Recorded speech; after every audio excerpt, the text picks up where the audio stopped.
네, 반갑습니다. 오늘 이 소득주도 성장에 관해서 국회에서 두 번째 열리는 토론회입니다. 그 앞에 두 분의 전문가 간담회가 있습니다. 제가 이 소득주도 성장을 대안적인 그런 성장 담론으로 주장한 게 지난 대선 때 그 이후에 최근에 최경환 부총리까지 비슷한 말을 할 정도로 공간이 확산되고 있어서 반갑습니다. 다만 아직은 말뿐인데 아래에서 끊이지 않고 국가 정책으로 실천하게 그렇게 만드는 것이 우리의 과제가 아닌가 싶습니다.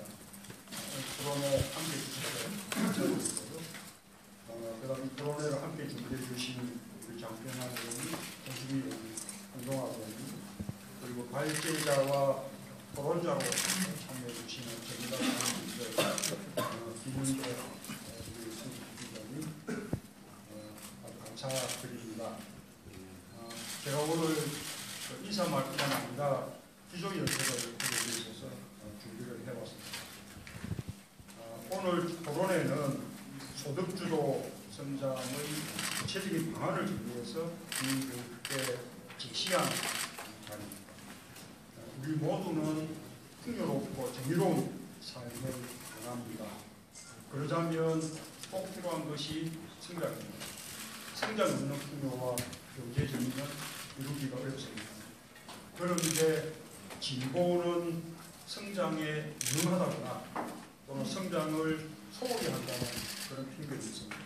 물론 사실이 아닙니다. 김대중 정부와 노무현 정부의 경제 성적이 김영삼 정부와 이명박 정부보다 월등 좋았던 것이 그 전부입니다. 우리는 경제 성장의 성과를 일부가 독점하는 그런 잘못된 성장 전략을 반대할 뿐입니다. 성장에서도 유능한 진보가 되어 정권을 맡겨도 안심할 수 있는 제도로 국민의 신뢰를 받는 것이 우리의 목표입니다. 열심히 일해도 빚만 쌓여가고 생활은 갈수록 부담스러워지고 노후가 담담한 그런 사람들이 급격하게 일어나고 있습니다. 지금까지 세계 경제와 우리나라 경제를 끌어왔던 신자유주의적 성장 전략이 실패했다는 증거입니다.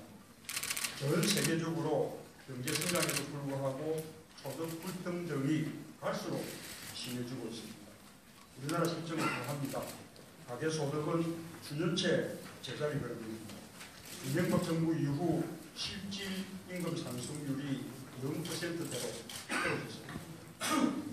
반면 가계 빚은 해마다 늘고 있습니다. 작년에 가계 부채가 1,000조를 돌파하더니 지난 6월 말 현재 1,040조가 우리나라 가계 부채 증가 속도가 OECD 국가 중에서 가장 빠릅니다. 그런데도 박근혜 정부는 여전히 시장 망명주의 성장 전략에서 벗어나지 못하고 있습니다.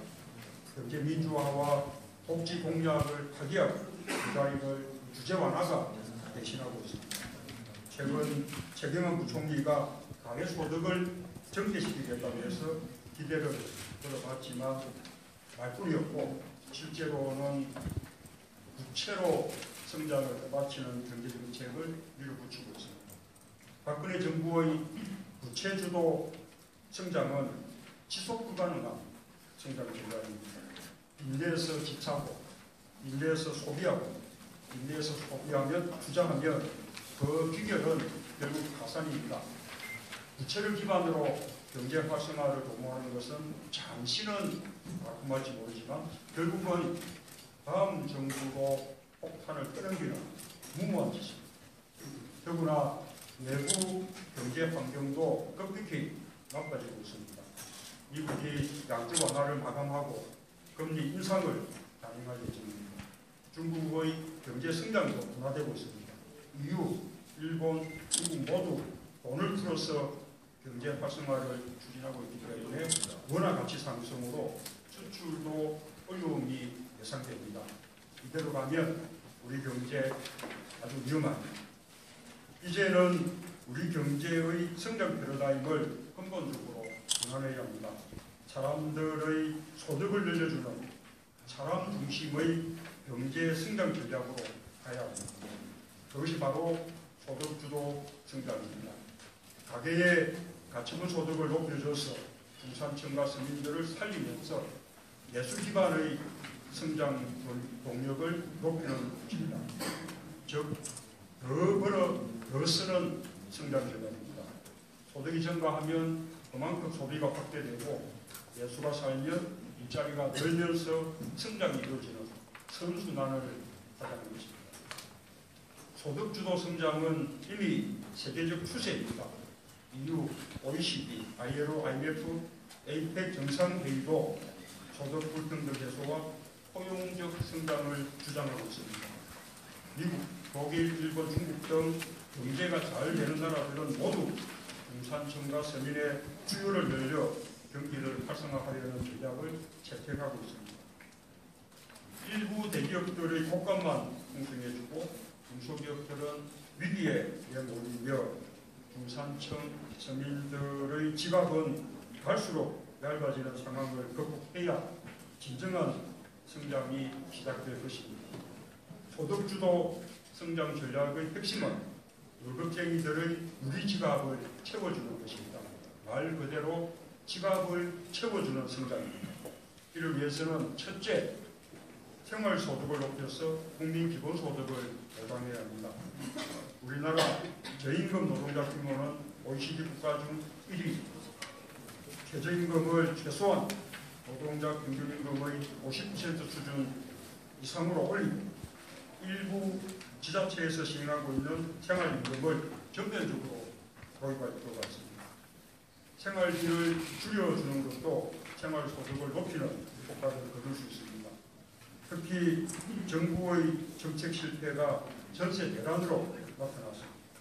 아파트 전세 가격이 매매 가격의 70% 수준까지 올라 사상 최고를 기록하고 있습니다. 전세에서 월세로 전환되는 속도가 매우 빨라서 중산층과 서민들의 주거비 부담이 감당할 수 없을 만큼 늘고 있습니다. 전월세 상한제 실시로 주거비 부담을 완화해줘야 중산층과 서민의 가처분 소득을 높여줄 수 있습니다. 생계비에서 차지하는 비중이 갈수록 커지고 있는 공시비 인하도 강도 높게 추진돼야 합니다.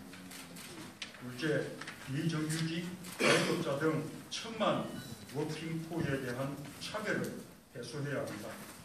비정규직은 600만 명을 넘어 사상 최대치를 나타냈습니다. 지난 10년간 일자리의 질은 더욱 나빠졌습니다.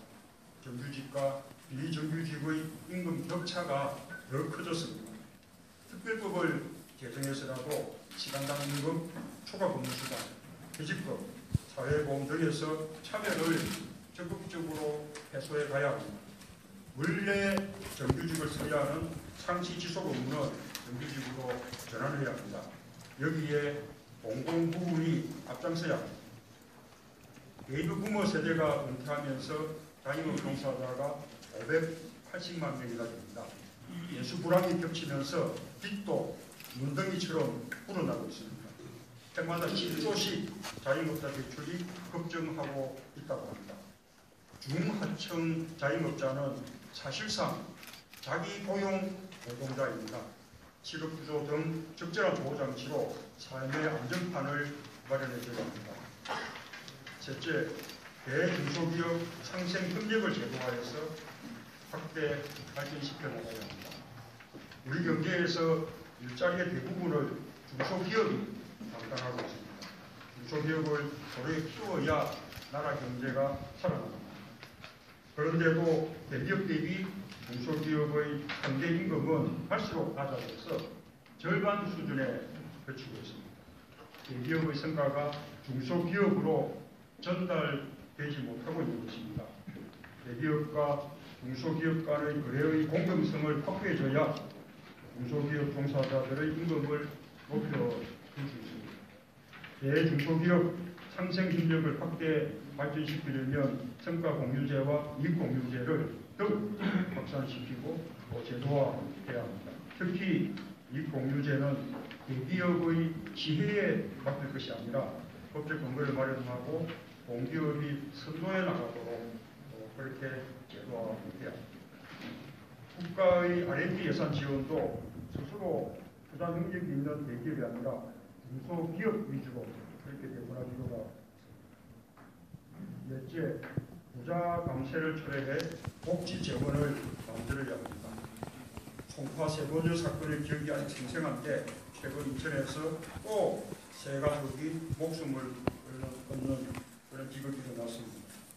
생계의 어려움을 견디다 못한 독거 노인들의 소살이 끝없이 이어지고 있습니다. 우리나라는 OECD 국가 중 노인 인구율과 노인 자살률이 압도적입니다.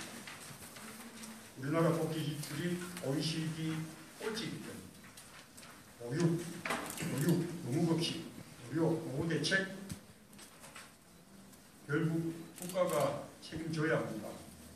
초저출산과 급속한 고령화로 국가의 건강이 흔들고 있는 우리나라에 꼭 필요한 대책입니다. 복지는 성장 전략의 하나이기도 합니다.